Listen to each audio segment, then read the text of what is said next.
Bismillahirrahmanirrahim. Assalamualaikum warahmatullahi wabarakatuh.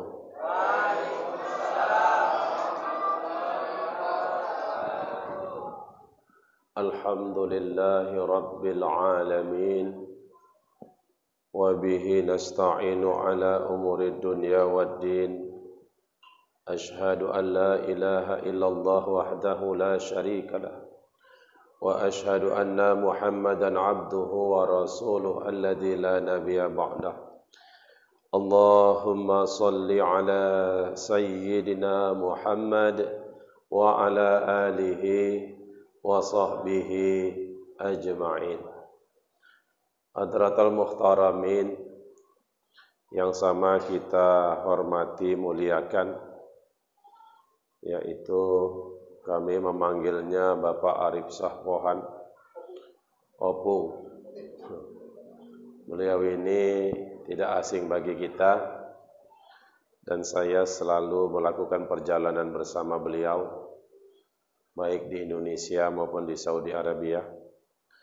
Kita doakan beliau selalu dalam keadaan sehat walafiat, dikabulkan Allah segala doa dan hajat, diselamatkan Allah dunia dan akhirat. Amin ya rabbal alamin. Juga yang sama takzim muliakan seluruh bapak orang tua saya, ibu-ibu yang berhadir pada malam hari ini.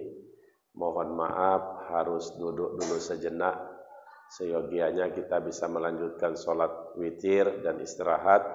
Tapi untuk menyempurnakan ibadah kita pada malam hari ini, duduk kita sejenak mendengarkan tausiah. Mudah-mudahan Allah buka pintu hati kita pada malam hari ini, bisa kita mendapatkan ilman nafi'ah, ilmu yang bermanfaat. Imam Al-Ghazali sedikit beliau menyinggung tentang ilman nafi'ah. Ilmu yang bermanfaat itu apa? Ilman nafi'ah itu apabila bertambah ilmu pada diri seseorang, diiringi dengan bertambahnya rasa takut kepada Allah, maka hakikatnya dia sudah mendapatkan ilman nafi'ah. Siapa yang ilmunya nambah, tapi rasa takutnya enggak nambah sama Allah, berarti orang itu belum mendapatkan ilman nafi'ah. Alim, tapi makin lancip. Alim, tapi makin sombong. Alim tapi makin pelit, berarti dia belum mendapatkan ilman nafi'ah, belum mendapatkan ilmu yang bermanfaat.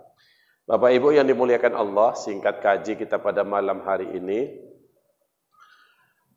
saya mengutip dari sebuah kalimat yang diucapkan oleh Imam Ali. Imam Ali berkata, siapa yang ingin diangkat Allah derajatnya, dimuliakan Allah kehidupannya di atas dunia, walau ilmunya sedikit, walau amal ibadahnya sedikit. Cerita ilmu kita ini udah kasep, Bu. Mau nambah ilmu itu udah payah, Pak. Buka pengajian tiap minggu subuh ya cuman dapat padilah hadir aja kok kita. Mau nambahin dah mumet kepala. Ngurusin keluarga aja pun udah puyeng. Arak mau ngapal-ngapal nambahin ilmu. Yang ada aja sanggup kita amalkan, syukur. Tapi tetap kita hadir ke majelis-majelis ilmu. Supaya apa? Dapat fadilah menghadiri majelis ilmu. Tapi kalau mau nambah ilmu udah payah, Ibu. Nenek lagi tambah parah. Nenek masuk pesantren gak diterima lagi. Nggak percaya coba tes daftar pesantren mana yang mau nerima nenek-nenek. Orang bawa kitab, nenek bawa balsem, balpirik, duit tunjung, cap kampak. Apa nggak bersin-bersin kiai nenek antem gara-gara itu. Seminggu diantar kiai pulang aja lah, nenek hancur kali aku nenek di sini. Bukan nenek makin pinter, aku makin pauk kata kiai itu. Udah payah kita, Pak, mau nambah ilmu ini udah payah. Makanya yang ada aja kita kelola, bisa kita amalkan, syukur. Makanya ada mamak-mamak nekat. Ustaz boleh belajar fikih, ya udah nggak apa-apa Bu, mau orang belajar kok nggak boleh. Ya Ustaz minggu depan mulai ya kita mulai berapa orang Bu? 24 orang Ustaz. Siapa aja? Inilah Bu Oda, Bu Ngatira, Wak Martem, semuanya kumpul di situ. Paling muda 68 tahun. Aku ngajar pikir kayak opo, kita pikir gitu. Nanti takutnya kitabnya belum hatam dan ninggal semua orang ini. Siapa meneh muridku. Tapi nggak apa-apa, namanya mereka mau ya nggak apa-apa. Kita buka, kita fikih. Cuman sebelum bab toharoh, kan ada alat yang dipakai untuk taharoh, namanya ma'a, air. Belajar air aja semumet wawa itu. Air itu dibagi 3. Ada air mutlak, ada yang mutanajis, ada yang mustakmal. Apa contoh air mutlak? Macam air hujan tadi waktu kita hujan itu air mutlak. Air embun, air mata air sungai, air danau, air sumur, air kolam. Iso tak potong Ustaz, ya ora apa-apa mbok, tak bilang gitu. Aku ora takon, masalah apa? Kan kami pakai air dari kolam, kolamnya pinggir jalan, tarik pakai sanyu ke dalam rumah. Semalam lewat becak bawa sirup kurnia kok malah pecah ban jempalik masuk dalam kolamku. Pas aku wuduk sholat asar tak kumur-kumur kok agak manis air kolamku itu. Tak telan sikit sisanya aku bikin wuduk. Nah air dalam kolamku itu namanya jadi air apalah itu. Gak sanggup lagi kita udah mikir-mikir yang kayak gitu itu. Makanya air yang disediakan di kamar mandi itu aja diteliti-teliti, udah pakai aja lah, udah mumet kita. Belum air yang mutanajis, air yang bercampur dengan najis. Najis kayak mana yang nyampuri air itu sehingga dikatakan air itu mutanajis. Sementara najis dibagi 3.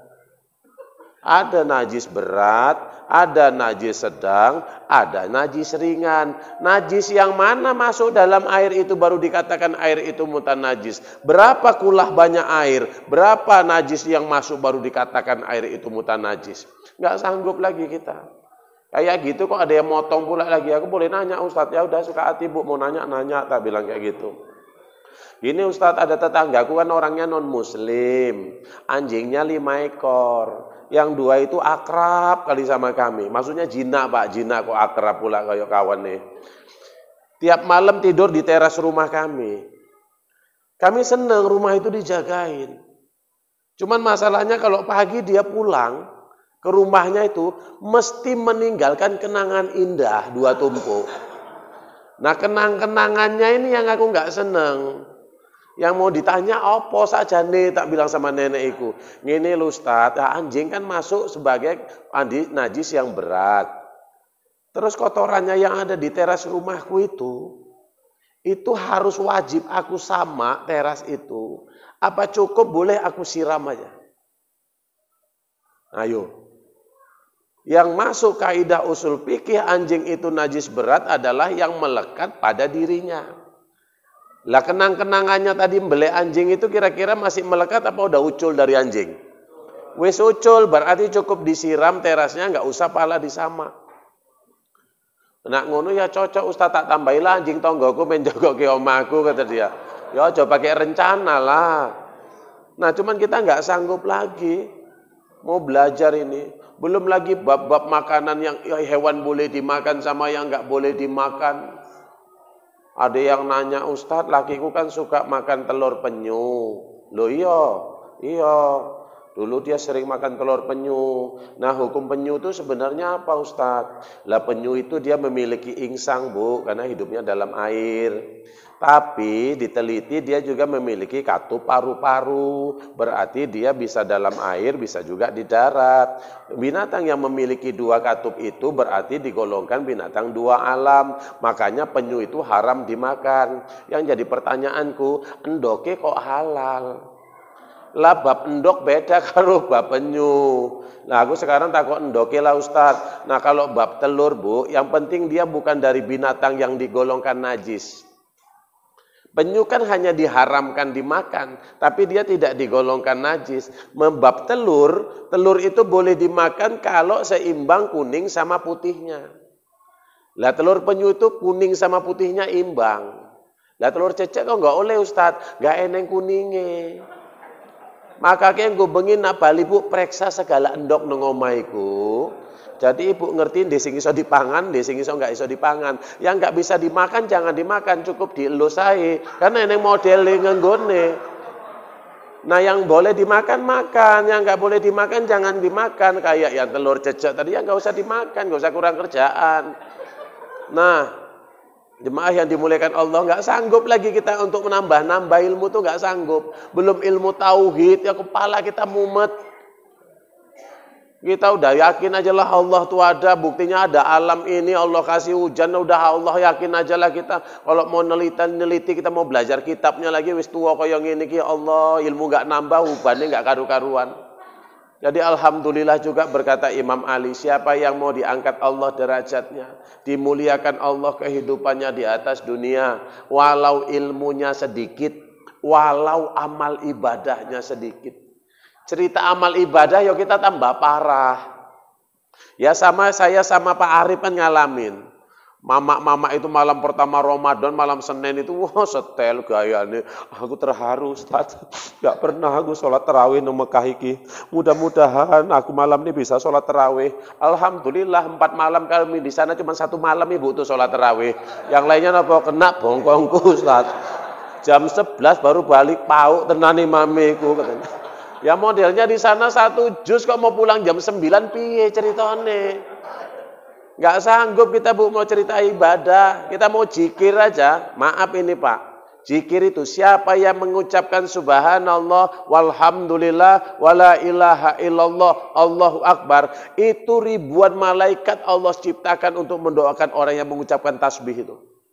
Tapi kalau imamnya bawa habis sholat rawatib kesuwen, ibu-ibu, bapak-bapak kira-kira seneng apa pala ndelok imamnya gini, ilahana rabbana anta maulana subhanallah subhanallah. Dalam hati ibu mampus lah ku imam. Jam piro siapin aja zikirmu kaya ngono ku. Padahal satu ucapan itu kebaikannya tinggi tapi kita nggak sanggup. Wirid, misalnya dibawa lah zikir malam Jumat. La ilaha illallah, la ilaha illallah. Kira-kira senengan mana? Cepet atau yang banyak lambat? Padahal siapa yang mengucapkan la ilaha illallah tertanam di dalam hatinya, Allah amankan dia dari api neraka. Tapi kalau zikir kelamaan yon dongkole nggak karu-karuan.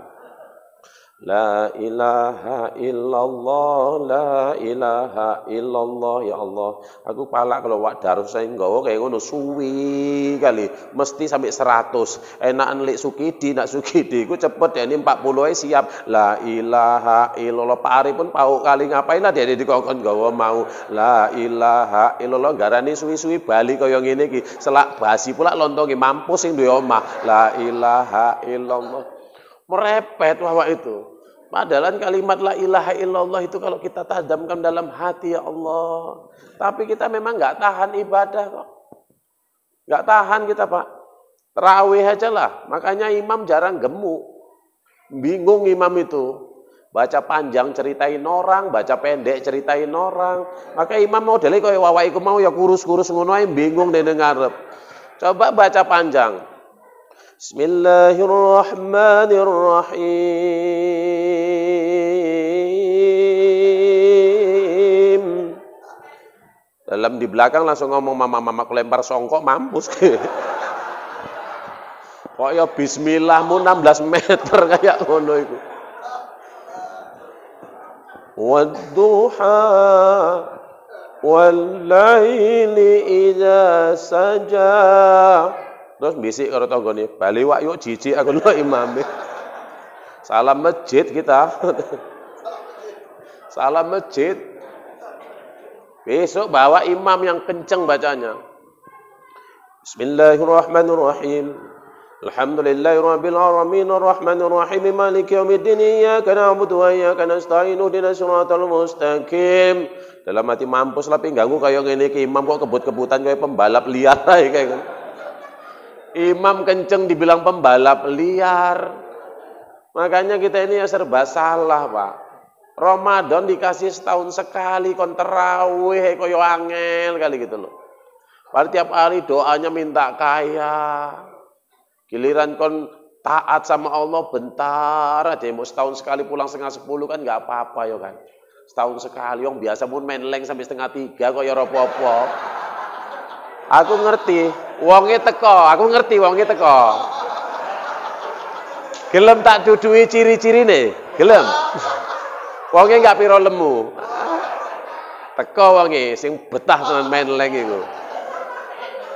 Kalau sholat ya Allah ngene-ngene dene. Asal imamnya panjang sedikit ngene-ngene. Wah, tapi kalau menleng kok slow kayak gini. Wonge teko. Mudah-mudahan orangnya dapat hidayah. Kan itu kita doakan yang baik. Semoga menlengnya tambah tahan. Maksudnya tahan, dia maksud nahan nafsunya supaya enggak lama mainnya tapi lama ibadahnya. Ya wong wedok juga kayak ngono kok. Perempuan ini kalau ngaji yo enggak tahan modelin.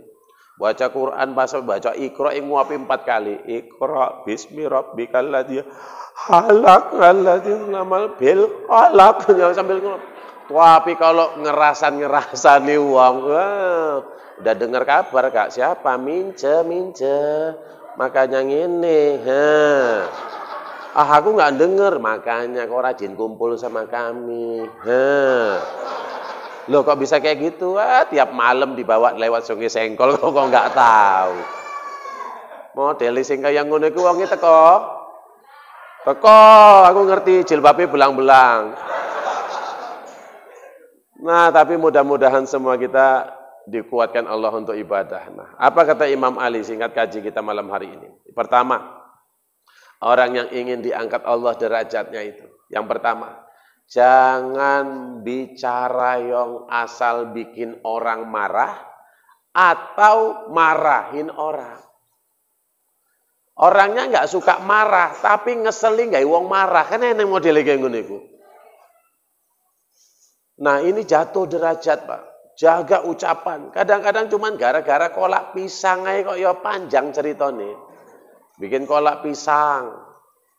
No, apa mak? Sini kau dulu no. Ngapain mak? Antarkan kolak pisang nih ke rumah wawakmu. Sekarang mak, nggak usah no. Minggu depan kau antar. Yo sekarang lah no. Ya udah mari mak kolak pisangnya itu no yang dirantang no, yang ada serbetnya itu kau antar wawakmu, antar sama si nonek sepeda. Begitu diantar ya Allah. Sampai rumah wawaknya. Assalamualaikum.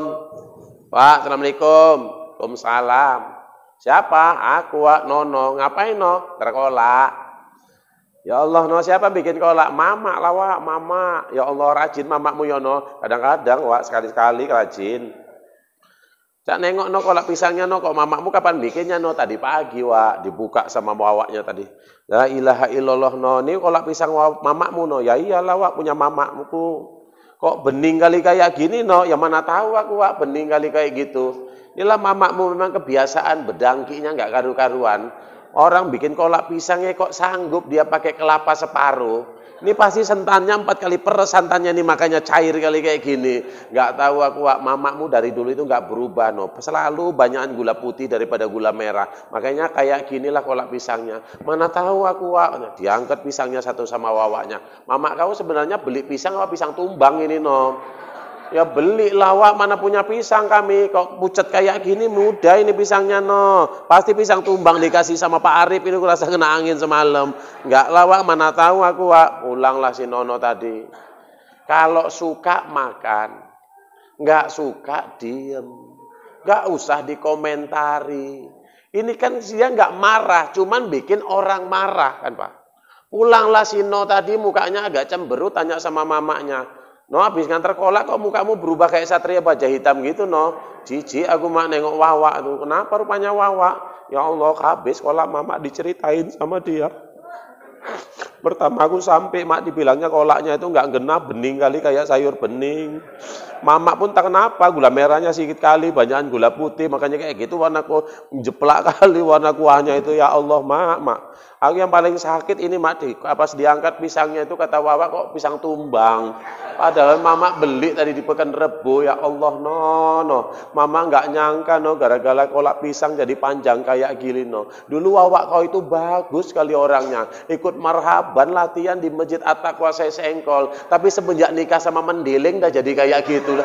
Mendeling kok masuk pula gara-gara kolak pisang. Apa hubungannya wawa ini karo wong mendeleng?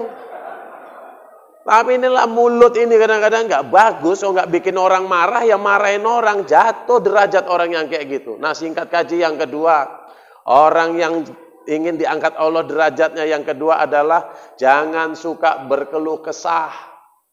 Gak usah ngeluh-ngeluh hidup ini, semua sudah Allah kasih bentangkan rezeki itu. Gak usah ngeluh-ngeluh. Iki bawaane yo ngeluh wae. Bawaane suntuk wae. Nandi wirid raine cemberut suntuk. Wong pun bingung nang ngarep dene, ngasamping dene pun bingung. Penyakit paling mudah nular itu suntuk. Gak percaya deketinlah orang suntuk, kalau gak suntuk juga kita sebelahnya. Apa yang mau kita bingungkan, Pak? Allah sudah bentangkan rezeki itu. Sehebat-hebatnya pangkat ibu, setinggi-tingginya pangkat bapak, gak akan pernah bisa melewati yang namanya pagar takdir. Kalau udah takdirnya kayak gitu, ya kayak gitu. Kalau udah takdirnya yang ini. Tugas kita itu merapatkan diri kepada Allah. Ada orang gak kaya tapi bahagia. Karena tujuan kita kan bahagia. Sampai-sampai ada yang ngomong, belum tentu yang istrinya cantik suaminya bahagia, Pak. Belum tentu. Yang istrinya cantik belum tentu suaminya bahagia. Apalagi yang istrinya jelek, ya tambah parah, nggak karu-karu. Ya udah jelas nggak bahagia. Yang cantik aja pun belum tentu bahagia. Apalagi yang elek, wis elek cerewet panuan tongge elek. Bahagia itu Allah letakkan di hati. Makanya belum tentu ibu bahagia yang punya suami tampan, belum tentu. Yang punya suami tampan belum tentu istrinya bahagia. Apa meneh sing suami ini bures. Sing keren enggak bahagia, apa meneh sing bures panuan enggak karu-karuan, wis kelek mambu meneh wis hancur lah. Nah, saya cuma bilang gini. Saya pernah diangkat tuh. Kalau takdirnya itu makan, kita makan. Kalau takdirnya enggak makan, ya enggak makan. Allah sudah tetapkan rezeki itu. Saya diangkat jadi ketua tim safari dakwah Habib Bashir Al-Mahdali datang dari Yaman. Saya ketua tim safari dakwahnya sampai ke Aceh. Saya satu, bawa penerjemah, supir dua, karena sampai ke Aceh. Pesawatnya rencananya jam 11 sampai. Saya nanya sama supir, jam berapa saya dijemput? Udah Ustaz, nanti Ustaz jam 9:30 kami jemput ya. Ya. Saya ya selulah, rupanya jam 9 kurang udah datang yang jemput. Wah, aku mandi keter nggak karu-karuan. Siap pakaian langsung berangkat. Cepet Ustaz, nanti terlambat kita. Cepet-cepet, dompet ketinggalan. Sampai tengah jalan aku mikir, ketua rombongan nggak bawa duit, apa kata orang kan gitu. Tak rogoh tasku, Pak. Dapatku 250.000 di tas itu, alhamdulillah. 4 orang 250.000 kira-kira cukup apa enggak? Ya cukup kan gitu, 4 orang aja cukuplah untuk ngatasi 4 orang ini. Sampai bandara, masuk pengumuman. Pesawat ditunda sampai jam 2. Bingung kami. Setengah 12 orang tuh nengokin mukaku. 3 orang tuh nengokin aku aja. Yang satu agak lancip ngomong ini, nggak makan kita bang, katanya. Dalam hatiku ya makanlah, kalau nggak makan ninggal pula kau nanti di sini jadi urusan aku. Tapi kita jangan makan di bandara, karena makan di bandara itu mahal. Kita makan di luar aja yuk. Oh ya bang, ya udah terserah. Nah, kau cari rumah makan. Aku mau telepon Jakarta. Sebenarnya pesawatnya jam berapa? Cari rumah makan sekaligus. Rupanya disinggahkannya ke restoran yang mahal, Pak. Yang makannya dihidang kayak gini. Begitu singgah, aku mikir kayak gini, lebih remuk daripada bandara ini kayak gini ceritanya. Nyesel pula aku, udah duduk pula orang tuh yang 3 di situ. Paksalah aku duduk, tak tengok ada ikan senangin, ada udang galah, ada belut cabai hijau sama ayam kampung digulir. Aku doa, ya Allah, kaburkan mata orang ini dari udang galah tuh ya Allah. Jangan ada yang nengok ikan senangin tuh ya Allah. Ini kalau nampak orang tuh dimakan sama orang tuh tumpur aku sih bayar. Orang tuh kalau udah makan kayak kena sawan modelnya ya Allah, ya Allah. Yang satu kalau malah ngambil ikan senangin, bang enak ini bang katanya, dalam hatiku ya Allah nggak makbul doa gua. Padahal baru pulang dari Mekah sama Pak Arif nggak makbul. Pak dimeneng aku, yang satu ngambil bang udang galahnya enak ini, diambil sama yang satu. Dalam hatiku enak lah orang aku yang bayar bukan ku yang bayar. Yang satu ngambil belut cabai hijau. Terdaftar pula harganya situ. Ikan senangin 80.000, udang kalah 80.000, itu belut cabai hijaunya 50.000. Total 210.000. Baru 3 orang yang ngambil menu.